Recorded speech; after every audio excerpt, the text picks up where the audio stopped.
네, 안녕하세요. 오늘은 사회복지 실천 분야 지난 시간 1차 현장에 이어서 2차 현장을 배우도록 하겠습니다.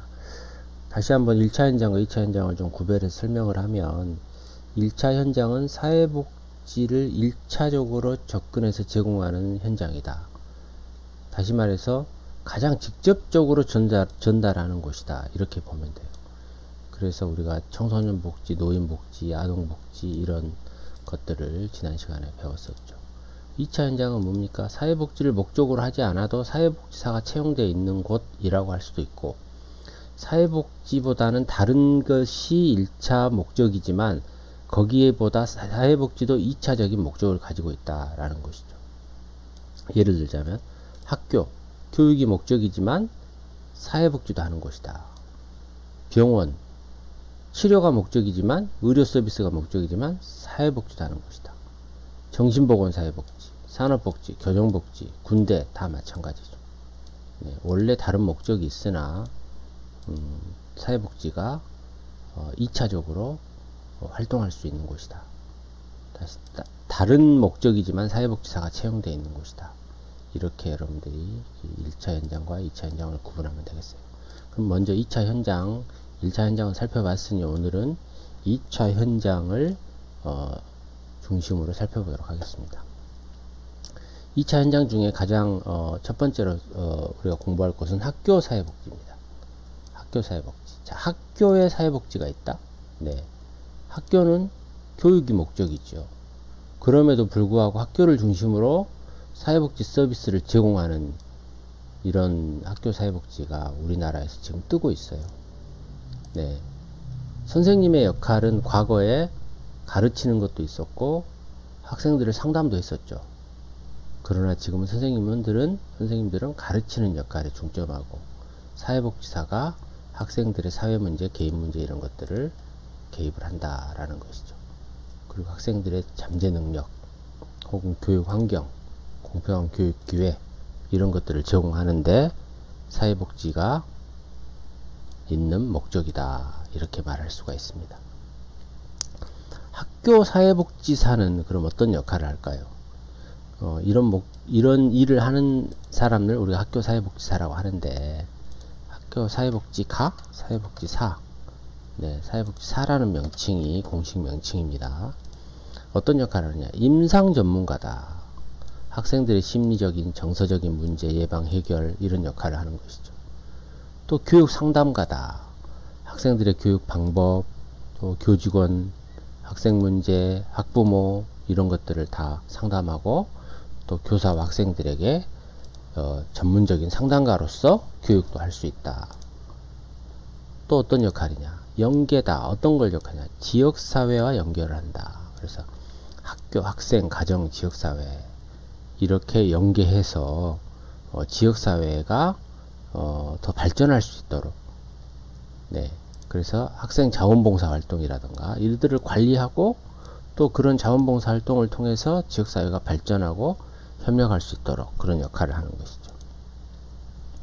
그리고 지역사회 자원도 동원해야죠. 자원이 뭐예요? 네, 우리가 열악한 어떤 학생이 있다든가 빈곤가정 학생이 있다든가 또 자원봉사를 연결할 수 있는 다양한 기관들 이런 것들을 자원이라고 얘기할 수가 있죠. 그런 자원, 경제적 원조 이런 역할도 해야 됩니다. 또 정책을 제안할 수도 있죠. 학교 내에 기존과 다른 학교 행정, 또 교육 정책 이런 것들을 제안해서 학생들에게 최적의 환경을 제공해주는 그런 역할을 할 수 있는 것이죠. 그럼 주로 어떤 대상이 될까요? 우리 학교 사회복지의 대상은 우리가 문제 있는 학생만 사회복지 대상 같지만 사실은 문제 있는 학생도 포함이 되고 보호가 필요한 학생, 또 문제 있는 학생, 정서 문제를 가진 학생이지만 일반 학생도 포함이 됩니다. 우리가 처음부터 문제 있다고 말할 수 없어요. 모든 사람은 일반적인 사람이죠. 그런데 약간의 일반적인 어떤 사람은 이겨내는 것인데 특정한 사람은 어떤 분야에 대해서 민감할 수 있어요. 그런 부분을 가지고 있는 학생들, 네, 모두가 다 일반 학생이고 일반 국민이고 일반 사람입니다. 학교사회복지의 접근 방법입니다. 그 접근 방법 중에서 빼놓을 수 없는 게 우리가 생태체계학적 접근입니다. 생태체계학적 접근은 여러분 우리가 처음 우리 개론 첫 시간, 셋째 시간 정도에 배웠었어요. 생태체계 이론은 사회복지를 공부하는 학생들은 반드시 알아야 될 그런 이론입니다. 생태체계 이론이 뭔가요? 모든 만물은 혼자 존재하지 않는다. 반드시 어떤 환경 속에 존재한다. 마찬가지죠. 인간도 환경 속에 인간이 존재한다. 그래서 환경이 인간에 영향을 미치고 또 그 인간이 환경에 영향을 미치는 것이죠. 그래서 그 환경과 역동적으로 상호관계를 맺는 것이죠. 네, 누구나 환경적 영향을 받습니다. 성격도 이 환경 영향을 받죠. 그리고 가치관도 영향을 받죠. 또 나의 가치관을 또 환경 영향을 주기도 하죠. 네. 미시체계, 생태체계적 관점에 의한 몇 가지 주요 개념을 볼게요. 미시체계, 여러분은 기억하고 있죠? 네. 가장 가까운 체계죠. 그래서 학교 내 미시체계는 학생들의 어떤 성향, 또 교사와의 관계, 또래와의 관계, 뭐 이런 것들이죠. 또 중간 체계는 미시체계보다 조금 더 큰 개념, 네. 또래와의 사회성, 뭐 이런 것들, 외체계, 더 큰 개념이죠. 대중매체, 부모의 직장, 뭐 동네, 이런 것들이죠. 또 거시체계는 굉장히 큰 개념, 지역사회, 뭐 정치적, 뭐 세계관, 국가관, 이런 것들이죠. 네. 그리고 이 생태체계에서 이 미시, 중간, 거시가 가장 대표적인데, 여기 외체계가 들어가 있어요. 시체계라고 있어요. 시간체계라고도 합니다. 네, 시체계, 시간체계. 시간체계라는 단어가 더 익숙할 것 같아요. 네, 똑같은 말입니다. 시간체계는 뭐예요? 우리가 시대적 환경, 역사적 환경도 우리에게 영향을 미치고 나도 영향을 준다라는 거죠. 네.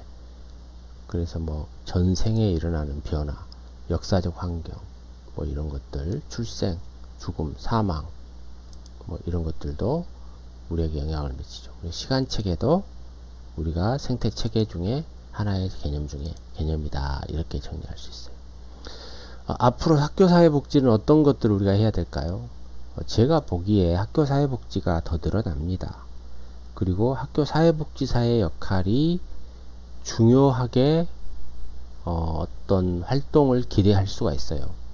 그래서 아마도 기대컨대 모든 학교에 학교사회복지사가 배정될 수도 있다는 것이죠. 그럼 어떤 과제를 해야 되냐? 우리가 정권이 바뀔 때마다 국가의 교육정책이 바뀌어요. 우리나라의 교육정책은 앞으로도 수백 번, 수천 번이 바뀔 거예요. 그럴 때마다 어떤 사람들은 이익을 보고 어떤 사람은 피해를 본다라고 말을 할 수 있지만, 대부분의 사람들은 뭐랄까, 시대를 막론하고, 아까 시간책 얘기했는데요. 시대를 막론하고 항상 이런 문제가 일어나요. 학습 부진, 일탈행동, 학업 중단, 뭐 학교 폭력, 뭐 이런 문제들이 일어나죠. 네, 학교 폭력을 빼놓을 수가 없죠. 우리가 학교 폭력 등 이런 문제가 일어날 수밖에 없어요. 그래서 이런 문제를 해결하는데 기존의 선생님들이나 기존의 교육 방법과 기존의 교육 시스템으로는 한계가 있다라는 거예요. 그래서 우리가 어찌 보면은 이 학교 사회복지사가 전문가로서 나서야 된다라는 거죠. 네. 그러려면 어떻게 해야 돼요? 네. 학교 사회복지사가 뭔가를 보여줘야 되죠. 뭔가 보여주지 않으면 사람들이 왜 이런 걸 만들어? 이렇게 얘기를 하겠죠. 그래서 지역사회와 협력적인 환경을 조성하는 거죠. 그렇게 해서 학교가 안정이 되면 지역사회가 훨씬 더 좋은 지역사회가 된다라는 거예요. 여러분 생각을 해보세요. 일탈행동이라든가 학업 중단이라든가 학교 폭력만 줄어들어도 그 지역이 얼마나 좋은 지역입니까? 잘 사는 지역이라고 생각하겠죠. 물론 이건 결과론적인데 그런 과정이 중요하죠. 그래서 학생과 학부모의 협력, 또 무슨 뭐 선별적인 개입뿐만 아니라 모든 학생을 다 개입해라, 이런 거죠. 그래서 우리가 공부를 해야 돼요.